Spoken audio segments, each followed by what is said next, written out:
नमस्कार। आज के वीडियो के माध्यम से हम पाठ नंबर 1 के प्रश्नोत्तर लेकर के आए हैं। पाठ का नाम है हम पंछी उन्मुक्त गगन के, जिसके कवि हैं शिवमंगल सिंह सुमन। इस कविता को हम कल पढ़ लिए थे और आज हम प्रश्नोत्तर करेंगे। चलिए प्रारंभ करते हैं। हर तरह की सुख सुविधाएं पाकर भी पक्षी पिंजरे में बंद क्यों नहीं रहना चाहते हैं। प्रश्न नंबर 2, पक्षी उन्मुक्त रहकर अपनी कौन कौन सी इच्छाएं पूरी करना चाहते हैं। प्रश्न नंबर 3, भाव स्पष्ट कीजिए। इसमें इस पंक्ति का भाव स्पष्ट करना है। या तो क्षितिज मिलन बन जाता या तनती सांसों की डोरी, इसका भाव बताना है। हम इन सब प्रश्नों के उत्तर लिख लिए हैं, अभी हम आपको दिखाते हैं। कविता से आगे में प्रश्न नंबर 1, बहुत से लोग पक्षी पालते हैं, पक्षियों को पालना उचित है अथवा नहीं, अपने विचार लिखिए। इन सब के प्रश्नों के उत्तर हम आज करेंगे। ठीक है, चलिए हम आपको उत्तर दिखाते हैं। हर तरह की सुख सुविधाएं पाकर भी पक्षी पिंजरे में बंद क्यों नहीं रहना चाहते। इस प्रश्न का उत्तर इस प्रकार है। हर प्रकार की सुख सुविधाएं पाकर भी पक्षी पिंजरे में बंद नहीं रहना चाहते, क्योंकि उन्हें वहां उड़ने की आज़ादी नहीं है। वे तो खुले आसमान में ऊंची उड़ान भरना, नदी झरनों का बहता जल पीना, कड़वी निबोरियां खाना, पेड़ की ऊंची ऊंची डाली पर झूलना, कूदना, फुदकना, अपनी पसंद के अनुसार अलग अलग ऋतुओं में फलों के दाने चुगना और क्षितिज मिलन करना ही उन्हें पसंद है। यही कारण है कि हर तरह के सुख सुविधाओं को पाकर भी पक्षी पिंजरे में बंद नहीं रहना चाहते, क्योंकि वहाँ पर उनकी स्वतंत्रता खो जाती है। ठीक है, अगला प्रश्न देखते हैं। पक्षी उन्मुक्त रहकर अपनी कौन कौन सी इच्छाएं पूरी करना चाहते हैं। इसका उत्तर इस प्रकार है। पक्षी उन्मुक्त रहकर अपनी इन इच्छाओं को पूरा करना चाहते हैं। वो इच्छाएं कौन कौन सी हैं, मैंने नंबर वाइज लिख दी हैं। वे खुले आसमान में उड़ना चाहते हैं। उन्मुक्त पक्षी उन्मुक्त रहकर क्या क्या करना चाहते हैं, तो सबसे पहले वो खुले आसमान में उड़ना चाहते हैं। वे अपनी गति से उड़ान भरना चाहते हैं, अपनी गति से उड़ान भरना चाहते हैं और लंबी लंबी दूरी तय करते हैं, उड़ते उड़ते चले जाते हैं। नदी झरनों का बहता जल पीना चाहते हैं, ना कि पिंजड़े में एक छोटी सी कटोरी में भर के दे दिया जाता है, उसको पीने में उन्हें संतोष मिलता है, उन्हें प्रसन्नता होती नहीं। वो स्वयं से नदी झरनों का जल खुद से पीना चाहते हैं। नीम के पेड़ की कड़वी निबोरियां खाना चाहते हैं। पेड़ की सभी ऊंची शाखाओं की फुनगियों पर झूलना चाहते हैं, उन पर फुदकना चाहते हैं। वे आसमान में ऊंची उड़ान भरकर अनार के दानों रूपी तारों को चुगना चाहते हैं, क्षितिज मिलन करना चाहते हैं। पक्षी उन्मुक्त रहकर क्या क्या करना चाहते हैं, इन सब बातों को मैंने इस प्रश्न के माध्यम से समझा है। ठीक है, अगला प्रश्न है, भाव स्पष्ट कीजिए।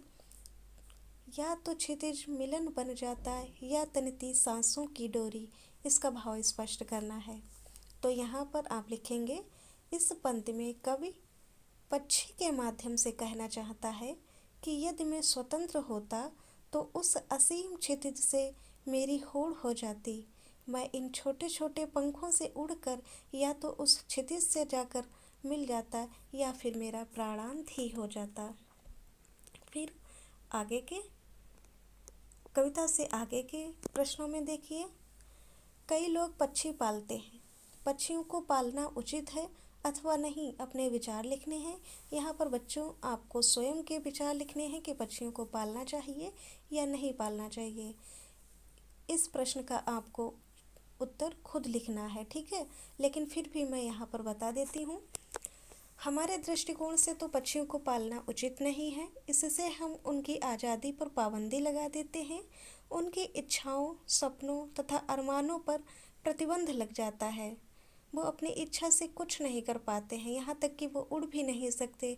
अपनी इच्छा से नदी नालों का पानी भी नहीं पी सकते, अपनी इच्छा से पेड़ों की फुनगियों पर भी नहीं झूला झूल सकते।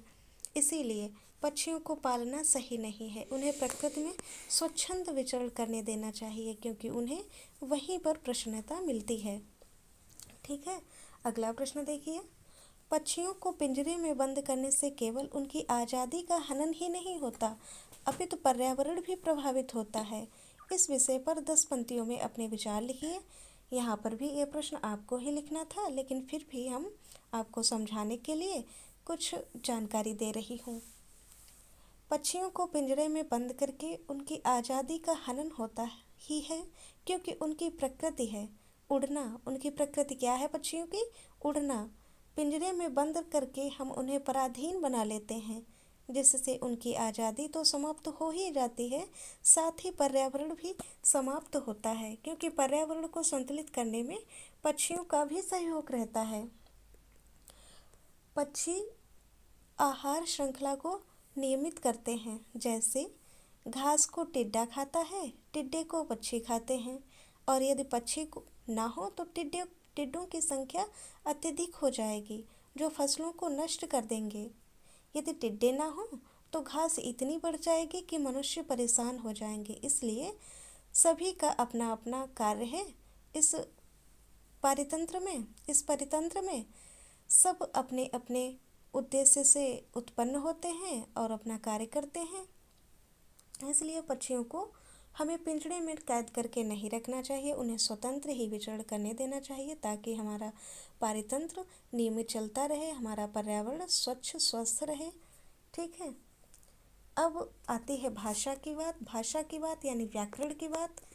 यहाँ पर आपकी पुस्तिका में दिए हुए थे प्रश्न, उसी तरीके से मैंने यहाँ पे उत्तर दे दिए हैं। आप चाहें तो स्क्रीनशॉट ले लें या अपने मन से ही लिखें तो ज़्यादा बेहतर रहेगा। ठीक है, अब हम आपको पुस्तक के पेज की तरफ एक बार फिर से ले चलते हैं। ये देखिए, कविता से आगे के भी मैंने प्रश्न करवा दिए हैं।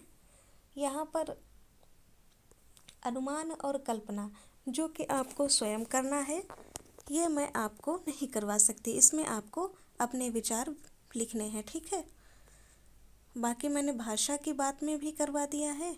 अब आज के वीडियो के अंतर्गत बस इतना ही, आपका पहला पाठ समाप्त होता है। अब हम अगले वीडियो में पाठ नंबर 2 लेकर के आएंगे और उसके प्रश्नोत्तर भी करवाएंगे। तब तक के लिए हमें दीजिए अनुमति।